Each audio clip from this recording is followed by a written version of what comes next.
before he decided to be a candidate for governor. He has a lot of strong views on a lot of public issues. He enunciated a lot of those views in the speech today, which he should do. Now those views, those issues, those bills will be before the legislature, and they'll be disposed of by the legislature, some favorably and some not favorably. That's the American democratic process. Was there anything in his speech that, from your vantage point, is a non-starter? For example, the right-to-work zones or empowerment zones, as he likes to call them? No, I wouldn't characterize anything as a non-starter, because I agree with the governor that the state of Illinois needs a lot of work, a lot of attention. I agree with the governor that we've got a serious problem with fiscal condition of the state that ought to be addressed. And that's why I say that the first order of business ought to be the deficit in the current budget. Sir, with regard to the fiscal deficit. By working with the governor's office to determine if there are any sources of revenue that could be used to eliminate that deficit, working with the governor's office to determine if there's any reductions in appropriation that ought to be put into a bill and called and passed. The usual correction of the problem. Prior governors received extraordinary authority from the legislature. Governor Thompson, Governor Edgar received authority from the governor in the short term to give the governor extraordinary authority to reduce spending, to reduce the level of appropriation. I'd be open to those ideas, and we could work off the models that we use in the case of Governor Thompson and Governor Edgar. Sir, with regard to the fiscal deficit, I'd like you to address the call for overhaul of the tax code. Are you open to tax retirement income? Are you open to expanding the service taxes, and if so, by how much? I'm open on any changes to the tax code. You may recall that I sponsored a major reform to the edge tax credit last spring. It wasn't called in the Senate. I, for one, have filed a bill that would actually reduce the rate on corporate income in Illinois by 50% as part of a larger package that would give us true reform in the tax code and better able Illinois business to compete with other states and to show a profit, hire people who would pay taxes, and move the state forward. So we're not going to talk about services and retirement. Do you see, Mr. Speaker? Mr. Speaker, do you and Mr. Rauner have conversations about... Sorry. Thank you, Mr. I'm listening. I'm listening. Do you and Mr. Rauner have conversations about restoring the income taxes that lapsed? Yeah, we talked about it a few days ago, maybe a week ago. His statement at the time is that it should stay at the rate where it is today. That means don't extend the income tax increase that was done in January of 11. Okay? I think that in terms of the tax code, I think in terms of tax increases, why that has to be taken with the elimination of these budget deficits. So we have budget deficits. There's no dispute about that. They can be eliminated simply by cutting. I don't think that's possible. I think there has to be a balance of reduction in spending and new revenue. On the question of new revenue, why, I'll maintain a completely open mind. I'd recommend the same thing to the governor. The key on anything in Illinois government is whether you have 60 votes in the House and 30 votes in the Senate.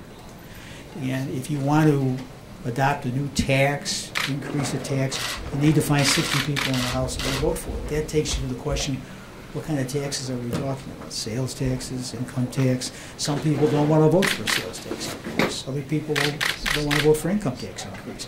This is where you need strong leadership to bring people together and say, look, here's a solution to the problem. Let's get together and let's have some people take some tough votes. How much of that is a Republican lift? How many Republican votes do you need out of that? I'm not going to get into that. I mean, that's a matter that would be discussed in negotiations, and I would naturally want to consult with Mr. Durkin in the House. Do you see middle ground on things like workers' comp, unemployment insurance, and he's talking about like a cap on unreasonable judgments, making unemployment insurance fair for beneficiaries? These are all issues that have been before the legislature for as long as you've been here, which is a long time, right? And you know that there have been changes in all those programs over the years. And so my expectation is that the governor, given his statements in the speech today, will cause bills to be introduced. Those bills will go before committee. And at that point, why there can be serious negotiations with the competing interests to see if there's some changes that should be done in all of those programs. Right to work would be another one too. That would fall in the same category. Do you see any chance that a right to work empowerment zone could pass? I don't plan to prejudice any of the governor's ideas. Okay, I'm one person here. There's 117 others in the House. And again, when you want to pass a bill, you need 60 people that want to vote for the bill. Mr. Speaker, he did not mention pensions in his speech, but if you went through his agenda items, he talked about wanting to move current workers to Tier 2 or 401k, and then looking for a constitutional amendment to provide some relief. What do you think of those ideas? Well, those are all ideas that we considered when we drafted and passed Senate Bill 1, which is now before the Illinois Supreme Court. I would maintain a completely open mind on changes in the pension law. I fought, I think, a 5-year battle against organized labor in Illinois to pass Senate Bill 1. I'm very hopeful that the Supreme Court approves it.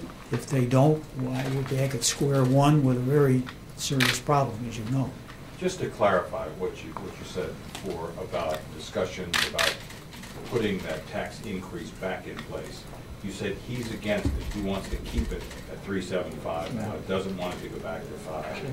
And if so, how will you, in the short term, deal with the deficit that is now have programs going broke day after day after day? You mean the deficit in the current budget? Yeah, right, budget. Sure. Well, there's a thing down here. There's a thing called fund sweeps. Right. It's capital speak, and there's about $600 million in those funds that can be used to support current programs. That, in combination with other changes like reductions in appropriation, stoppages on spending that the governor has already implemented, would get us pretty close to $1.5 billion. They've already instituted stoppages in spending, and I think that they'll be able to produce a lot of savings through that. Speaker, this right to work zone issue, could you give just, your personal comments? I know you said you're just one member, but is that something that would advance Illinois forward? Would we see our economy improve if something like that happened? You know, right to work and right to work zones are a favorite topic of, let's be kind and call them right-wing thinkers, right? There are others that disagree with it, okay? It all gets into economics, it gets into putting people to work. I'm for putting people to work. That's the best thing we can do for the state. So am I going to reject it out of hand? No. Do I want to know more about the details? Yes. And we'll take it with everything else that's going to be before the legislature. In your opening remarks, you commented that you're interested in protecting working class, middle class families. What does that mean to you, and what would that look like compared to some of the proposals that Mr. Rauner wrote for? I think it means two things. Number one, what can the Illinois government do to improve the Illinois economy? If you do that, you put people to work. Number two, there are many, many, many Illinoisans today that are dependent upon state programs. They're not just poor people, they're middle income people. And to the extent that you're reducing state spending, I think you have to ask the question, what's the impact on working middle class families, people that would like to work but they can't find a job, single people with a child, trying to balance the child against the job. These are all considerations that have to be taken into account when you start talking about reducing government spending. What about a minimum wage increase? He said he'd support a phase-in of a quarter over 7 years. It got lapsed from Democratic groups. Maybe we should have waved some flags when it said 7 years. I support increasing the minimum wage. I'm going to continue to support that. I'm going to continue to work on that in the legislature. Would it look like his proposal, or would it be? Well, I don't know what his proposal is, but I think we would implement some of it before 7 years. Speaker, how are you on the Again? expansion of taxes on services? Are you in favor of, if the governor's talked about expanding the sales tax on services, saying we have an outdated tax system, what is your position on that? That's where you get to negotiations. That's where you get to the question, are there 60 people that will vote for more revenue for the state? Personally, I would be prepared to vote for a sales tax increase, for sales taxes or other taxes on services. It's all part of the negotiations. But I would say to the other side, if you want to find 60 votes in the House, there's a lot of people in the House that would like to vote for an extension of the income tax increase. That's just the reality. And again, we're back to the elimination of the budget deficits. In the current budget, and the next one, and the one after that. My judgment is to eliminate those deficits, you need some new revenue. So now you're at the negotiating table talking about taxes, what tax can you support, what tax do you not want to support. There's a lot that goes into it, and I think that everybody would be well advised to keep an open mind on what they're prepared to support. Speaker, You've in the been short around term, the budgets governor is for- calling for an increase in education funding. How do you see that shake out and reconcile with the budget deficits in the short term?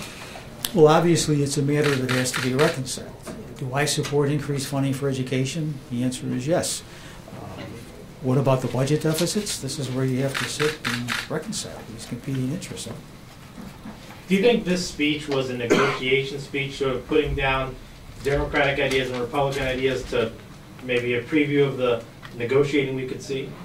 I think the speech was very reflective of Mr. Rauner's thinking.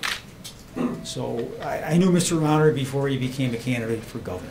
And the ideas in this speech are very reflective on how he sees issues before the Illinois government and government in general. As I said earlier, I presume that he'll now reduce those ideas to bill form, file the bills before the legislature, they'll be referred to committees, and they'll be considered and they'll be negotiated. Sir, with regard to the Abraham Lincoln Presidential Library Foundation, what do you see its role as, should that role be, and how might that role be different in the future than it is now? It should be a decision of a duly constituted library board, appointed by the governor, confirmed by the Senate, when in place would decide whether they want to have a foundation, and if they do, what would be its form, what would it do. As an example, there's certain revenue at the library today. Well, today the... Okay. Thank you. Thank you.